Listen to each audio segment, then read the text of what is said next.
ঈমান থাকবে। এটা আমরা চাই দেব ইনশাআল্লাহ। আল্লাহ আপনি আমাদেরকে একটা শুকরওয়ালা অন্তর দান করেন। আল্লাহ আমাদের সবাইকে দান করেন বলে আমিন। আমাদের মা বোনদেরকেও দান করেন বলে আমিন। কারণ দুই নাম্বার আল্লাহ রাসূল বলেছেন একটা জিনিস আল্লাহর কাছ থেকে চাইবা ওয়ালিসানুন যাকিরুন, জিকিরওয়ালা একটা জবান তুমি আল্লাহর কাছ থেকে চেয়ে নেবা। কি জবান? জিকিরওয়ালা জবান। যে জবান থেকে অশ্লীল কোনো কথা বের হয় না, অনর্থক কোনো কথা বের হয় না, গীবত বের হয় না, শিফাত বের হয় না, কাজের কথা ছাড়া কোনো অনর্থক কথা বের হয় না। হাঁটতে চলতে উঠতে বসতে আল্লাহর জিকির চলতে থাকে। ওই কাচ্চা হুজুরকে দেখছেন যারা হাঁটতে চলতে জবান হাঁটতে রয়েছে সুবহানাল্লাহ, আলহামদুলিল্লাহ, লা ইলাহা ইল্লাল্লাহ। হাঁটতো জমিনে কিন্তু সম্পর্কটা আরশের সাথে। লা ইলাহা ইল্লাল্লাহ, লা ইলাহা ইল্লাল্লাহ। এই মাওলানার বাবার নাম শেখুল হাদিস আল্লামা আজিজুল হক রাহমাতুল্লাহ আলাইহি। উনি যখন হসপিটালে ইন্তেকাল করলেন, ইন্তেকালের পরেই ইন্তেকাল হয়ে গেছে, তারপর বুকের এইখানে ধরা পাইতেছে, এইখানে কামড়া দেখতেছে, জিকিরের আওয়াজ আসতেছে। এমন ভাবে আল্লাহকে ডাকছে, এমন ভাবে ডাকছে, হার হামেশা এমন ভাবে ডাকছে, মৃত্যুর পরেও এই জায়গাটা উঠতেছে। বলছেন যে বান্দার যেটা আছে কাজ করলে সেটাই। আপনি কেরোসিনের বোতল এইভাবে উপর করবে, কি করবে? না, কেরোসিন করবে, সরিষার তেল বা মধু যদি ঢালে মধুই করবে। যে বান্দার যেটা আছে ওটাই বলবে। আর হামেশা যে ব্যক্তি জিকির করে, মৃত্যুর সময় অটোমেটিকলি তার জবান থেকে বের হবে লা ইলাহা ইল্লাল্লাহ মুহাম্মাদুর রাসূলুল্লাহ সাল্লাল্লাহু আলাইহি ওয়াসাল্লাম। এজন্য আল্লাহ রাসূল বলে দুই নম্বরে এমন একটা জবান চাবা, যে জবান থেকে সব সময় আল্লাহ পাকের জিকির বের হতে থাকে। পৃথিবীতে এখন সবচেয়ে খেয়ানত বেশি হয় জবানের, ঠিক না বলে? কথা ঠিক নাই, মিথ্যা কথা বলে, মিথ্যা কথা বলে, গালিগালাজ করে, সবলখুরি করে, শিফাত করে, গীবত করে, ফাহিশা কথা বলে, অনর্থক কথা বলে, আছে না নাই? বলে যার জবান যত ভালো স্ত্রীর কাছে সে তত ভালো, যার জবান ভালো সন্তানের কাছে সে তত ভালো, যার জবান ভালো তার প্রতিবেশীর কাছে সে তত ভালো, যার জবান ভালো সে দুনিয়াতেও ভালো, যার জবান ভালো সে আখিরাতেও ভালো। বলেন আলহামদুলিল্লাহ। আল্লাহ তাআলা এমন একটা জিকিরওয়ালা জবান আমাদেরকে দান করেন বলে আমিন। আমরা আল্লাহর কাছে চাবো ইনশাআল্লাহ আল্লাহ জিকিরওয়ালা একটা জবান আমাদেরকে দান করেন। এই উপরে কথা বলতে গেলে আবার একটা সময় লাগবে এক একটার উপরে, কিন্তু শুধু সংক্ষিপ্ত কাজ দিলাম। তিন নম্বরে আরেকটা জিনিস আল্লাহর পক্ষ থেকে চেয়ে নিতে বলছে, ওয়াজাওজাতুন সালিহা। আল্লাহর হাবিব বলেন একটা জিনিস চাও, সেটা হচ্ছে নেককার স্ত্রী। আর স্ত্রীদের কি বলছে? নেককার স্বামী। মহিলাদের কি বলছে? নেককার স্বামী আল্লাহর কাছ থেকে চেয়ে নাও। আর পুরুষদের কি বলছে? নেককার স্ত্রী আল্লাহর কাছে চেয়ে নাও। আল্লাহর হাবিব হাদিসে পাকে বলেন, যার স্ত্রী নেককার তার ঘরটা জান্নাতের একটা টুকরা,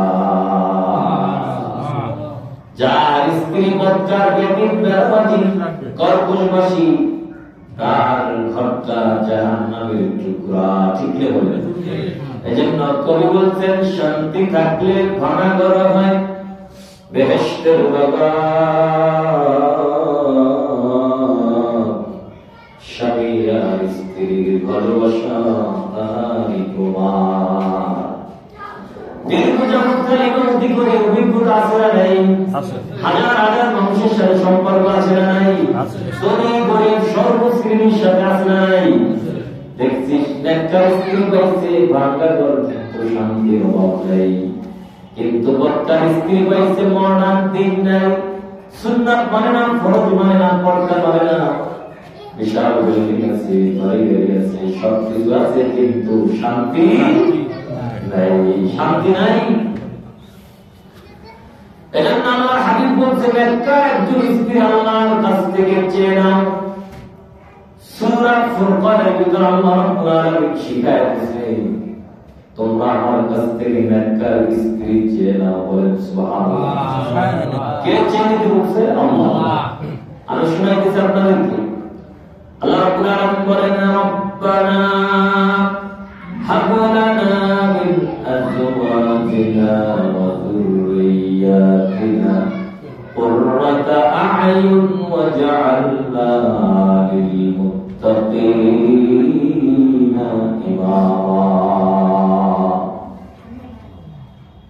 আপনাকে যদি ডিসিশন বলে এই পদ্ধতিতে আপনি আমার কাছে অ্যাপ্লিকেশন করে তাহলে পাইছিলেন, উনি যদি এটা বললে থাকে ওটা তো সুনিশ্চিত, কি বলেন, পথ দেখাই দিয়েছেন, এই কাজে আমার কাছে অ্যাপ্লিকেশন করে পেয়ে যাবেন। আল্লাহ তাআলাই শিখাই দিয়েছে, এই পদ্ধতিতে আমার কাছে যাও, আমি নেককার স্ত্রী আর সন্তান দিয়ে দেব। সুবহানাল্লাহ। রব্বানা, হে আমাদের প্রতিপালক, হাবলানা, আপনি আমাদেরকে দান করেন, মিন আজওয়াজিনা, এমন স্ত্রী, ওয়া যুররিয়াতিনা, এমন সন্তান, কুররাতা আ'য়ুন, যাদেরকে দেখলে আমার অন্তরটা শান্তি হয়ে যাবে। বলে এমন স্ত্রী আমাকে দান করেন, ঘরে গেলে যাকে দেখলে অন্তর শান্তি হয়ে যাবে। স্বামী ঘরে গেলে স্বামীকে সালাম দিয়ে দেবে, হাতের বোঝাটা নিজের হাতে নিয়ে নেবে, বসার জায়গা করে দেবে, স্বামীর আদর আপ্যায়ন করবে। স্বামী যত কষ্ট করে আসুক না কেন, তার দেহটা শান্তি হয়ে যাবে। ঠিক কি বলে? আর যদি বাহির থেকে আসে, সালাম নাই, কালাম নাই, যদি কর্কশ ভাষায় কথা বলা শুরু করে, যতই মেজাজ ভালো থাকুক, ঘরে গেলে থাকবে থাকবে না। এটা জীবনের জন্য এত ইম্পর্টেন্ট, এজন্য আল্লাহ আয়াত বানাইছে, স্ত্রী ছাড়া তোমার শান্তি হবে না। আমার কাছ থেকে নেককার স্ত্রী তুমি চাই না, নেককার সন্তান চাই না। তিরমিজির হাদিসে এসেছে, আল্লাহর হাবিব বলেন, কিয়ামতের ময়দানে এক ব্যক্তি উঠবে, তার হাতে আমলনামা দেওয়া হবে। আমলনামায় দেখবে নেক আর নেক, হজ আর হজ, নেক, নামাজ, রোজা। বলবে আল্লাহ, এত ইবাদত তো আমি করি নাই, জীবনে হজ করছি একবার, কিন্তু দেখতেছি শত শতবার, এত আমল কোথা থেকে আসলো? আল্লাহ রাব্বুল আলামিন বলেন, নেককার সন্তান দুনিয়াতে রেখে এসেছো, ও যত নেক আমল করেছে, ওই নেক আমলের পার্সেন্টেজ তোমার আমলনামায় জমা হয়ে গেছে। সুবহানাল্লাহ। তোমার আমলনামায় জমা হয়ে গেছে। আরেকজনের হাতে আমলনামা দেওয়া হবে, বলবে আল্লাহ, এত গুনাহ তো আমি করি নাই, এত গুনাহ কোথা থেকে আসলো? আল্লাহ রাব্বুল আলামিন বলেন, বক্কার সন্তান দুনিয়াতে রেখে এসেছো, ও যত পাপ করছে, ওকে কোরআন শিক্ষা দাও নাই, ওকে নামাজ শিখাও না, আল্লাহর সাথে পরিচয় করা দাও নাই, ও যত গুনাহ করবে, ওই গুনার পার্সেন্টেজ তোমার আমলনামায় জমা হয়ে গেছে। নাউজুবিল্লাহ। এজন্য 3 নাম্বার কি চাই নেব? আল্লাহর কাছ থেকে কি চাবো? বলে নেককার স্ত্রী, কি বলে, আর নেককার। এরপর আল্লাহ বলছেন, ওয়াজআলনা লিল মুত্তাকিনা ইমামা, আল্লাহ সন্তান আমাদেরকে নেককারদের নেতা বানায় দেন। কাদের নেতা? নেককারদের নেতা। বলছেন কে? আল্লাহ। আল্লাহ আমার সন্তান এবং আমাদেরকে নেককারদের নেতা বানায় দেন, কোন পাপাচারের নেতা বানায় না। স্বার্থপর দুনিয়া চড়ায় বেড়ায় এই সমস্ত লোকের নেতা হওয়ার দরকার নাই। দিনদার আল্লাহওয়ালাদের নেতা হইতে পারে, এটা আপনি আমার সন্তানদেরকে আমাদেরকে বানায় দেন। আর 3 নম্বর, নেককার স্ত্রীর জন্য, আর স্ত্রীরা নেককার স্বামীর জন্য দোয়া করবে। আল্লাহ তৌফিক দান করেন বলে আমিন। আমিন। এজন্য আল্লাহ হাবিব বলছে, সন্তানকে যখন বিয়ে করাবা 4টা জিনিস দেখে, কয়টা? 4টা। একটু খেয়াল করেন, ভালো কিছু শেখার আছে। 1 নম্বর দেখবা সুন্দরী, 2 নম্বর দেখবা সুন্দরী, সম্পদশালী, বংশীয়, 4 নম্বর দেখবা দিনদারি। 4 নম্বরে কি? দিনদারি। যদি তোমার প্রথম 3টা নাও থাকে, শেষেরটা যদি থাকে, এইটা পাইলেই তুমি বিবাহ করে ফেলাবা। বুঝছেন? সুন্দরীও বেশি না, সম্পদও বেশি নাই, শিক্ষাও বেশি নাই, কিন্তু দিনদার, আল্লাহকে চেনে, এভাবে যদি হয় তাহলে বিবাহ করে ফেলাবা। এখন হাদিসটা একটু ব্যাখ্যা করে বুঝাই। ধরেন আমার এই হাতটা ব্ল্যাকবোর্ড, লিখলাম 1, কত লিখলাম? 1 লিখলাম, 1-এর ভিতরে শূন্য দিলাম, হইল কত? 10। আরেকটা শূন্য, 100। আরেকটা দিলাম, 1000। যত দেবেন মান বাড়বে না কমবে? বাড়বে। কিন্তু 100 ফলাইলে শূন্যের কোনো দাম আছে?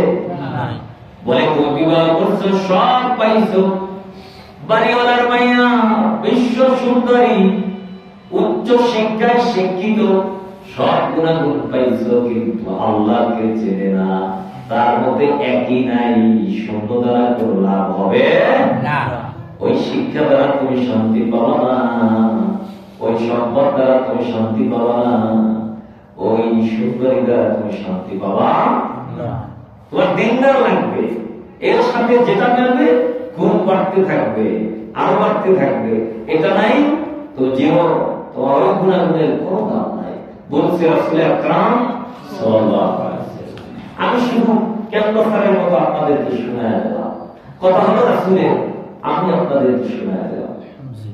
তার 3 নম্বরে নেককার স্ত্রী চেয়ে নেব ইনশাআল্লাহ।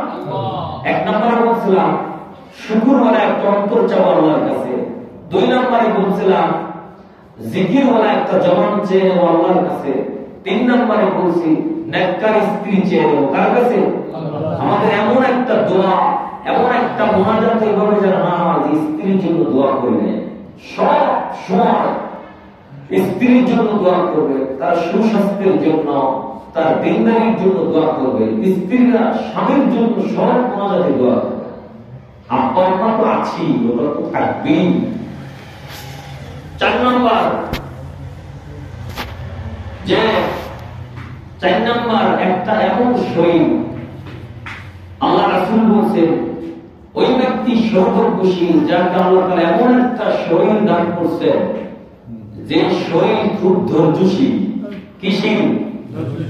কথা হজম করতে পারে, মানুষের গালিগালাজ করছে কোন প্রতিবাদ করে না, হজম করে ফেলেছে, ধৈর্য ধারণ করছে, নামাজে ধৈর্য আছে, দীর্ঘ সময় তারা নামাজ পড়তে পারে, দীর্ঘ সময় তিলাওয়াত করতে পারে, দীর্ঘ সময় পরিশ্রম করতে পারে, কোন অলসতা নাই, স্ট্রং একটা শরীর যে পাইছে, যে শরীর পরিশ্রমে খুবই অভ্যস্ত, সে দুনিয়াতেও লাভবান, আখিরাতেও লাভবান। দেখবেন যে পরিশ্রমী সে কোনদিন অভাবে ভোগে, যে পরিশ্রমী সে নামাজে তারা নামাজ পড়তে পারে, তার কাছে কোনো খারাপ লাগে না, তিলাওয়াত করতে পারে, বইয়ে বইয়ে মাহফিল শুনতে পারে, এটা ধৈর্য ছাড়া হয় না। এজন্য বলছে ধৈর্যশীল একটা শরীর তুমি আল্লাহর কাছ থেকে চেয়ে নাও, আল্লাহ আপনাকে ধৈর্যশীল শরীর দান। আমি দীর্ঘ সময় যারা নামাজ পড়তে পারি, তিলাওয়াত করতে পারি, তালিম তারবিয়ত শুনতে পারি, আল্লাহ তৌফিক দান করেন বলে আমিন। আর শেষ কথাই, এরপরে মোনাজাত হবে ইনশাআল্লাহ। এক বেচারা দোকানের মালিক একজন কর্মচারী রাখছে, কর্মচারীর নাম হচ্ছে ইসলাম। কর্মচারীর নাম কি? ইসলাম। আর ওই মালিকের মেয়ের নাম শান্তি। কর্মচারীর নাম কি? ইসলাম। দোকানের মালিকের মেয়ের নাম কি? শান্তি। শান্তি।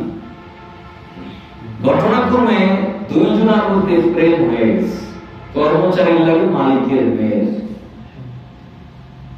হঠাৎ একদিন কোন কাজের জন্য মালিক তার শ্রমিকের সাথে খুব খারাপ ব্যবহার করছে, রাগারাগি করছে, এমনকি তাকে দোকান থেকে বের করেছে, চলে গেছে। পরের দিন সকালে উঠে দেখে যে মেয়েকে ঘরে পায় না, সারা এলাকায় ছড়ায় গেছে মেয়ে নাই। জিজ্ঞেস করে আমার মেয়েটাকে দেখছো, শান্তিকে দেখছো? এলাকায় কিছু লোক বলতেছে আপনার কর্মচারী ইসলাম কোথায়? বলে সে তো নাই, তাকে ভাগায় দিচ্ছে। বলে ওই কর্মচারী ইসলাম আছে যেখানে শান্তিকে পাবেন সেখানে। গল্পটা কি বুঝাইছে আপনি বুঝতে পারছেন? বলে ইসলাম আছে যেখানে শান্তি আছে সেখানে, ইসলাম নাই যেখানে শান্তি নাই সেখানে। मैं आशिक मौला हूँ मेरा इश्क निराला, बजुमला जहां जिसके तजल्ली से उजाला। हम सूरत हम सिरात मुस्तफा, दर तमामी हमें हुकुम इत्तिबा।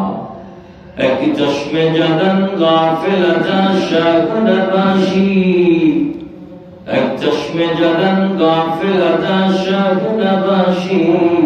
शायद कि निगाहे कुनदागार नबाशी, शायद कि निगाहे कुनदागार नबाशी। এজন্য আমার মায়েদেরকে বলবো, বোনদেরকে বলবো, মা নতুন বিবাহ হয়েছে, লাল শাড়ি পরা কত যত্ন করিয়া শ্বশুর বাড়ি নিয়ে আসছে, কত মেয়ে লোক আপনাকে আহ্বান করাইছে, শরবত মুখে উঠা দিছে গো মা। আবার এমন একদিন আসবে বাবা সাদা শাড়ি পরাইয়া চিরতরে ওই কবরে রাখিয়া আসবে। ওই দিনটা আসার আগে নিজেকে গুছায়া আল্লাহর সাথে সম্পর্ক কইরা আমরা যেন কবর যাইতে পারি, আল্লাহ তৌফিক দান করে বলি আমিন। আল্লাহুম্মা আমিন। ইয়া আল্লাহ ইয়া রাহিম ইয়া রাহমান ইয়া কাইয়্যুম ইয়া মান্নান ইয়া মান্নান ইয়া সাত্তার ইয়া গাফফার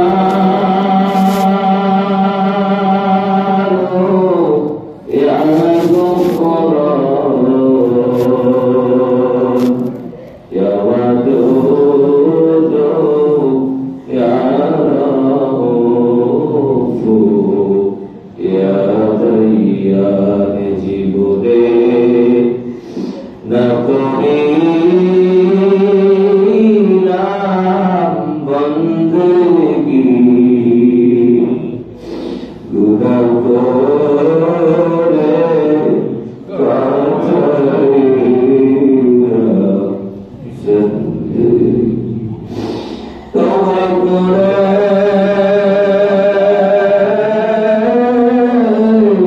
আমার তওবা ভাঙিলা,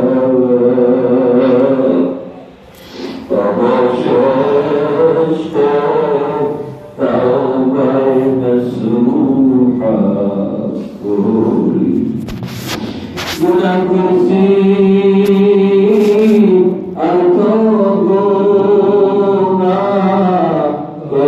করব না, দয়া করে মাফ করে দাও রব্বানা।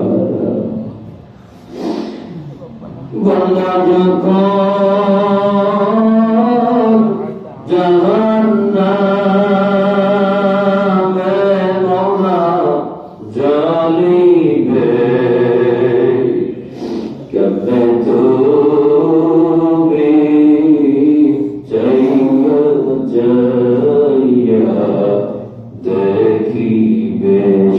কে কাটবে গুজমা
سبحان ربك رب العزة عما يصفون وسلام على المرسلين والحمد لله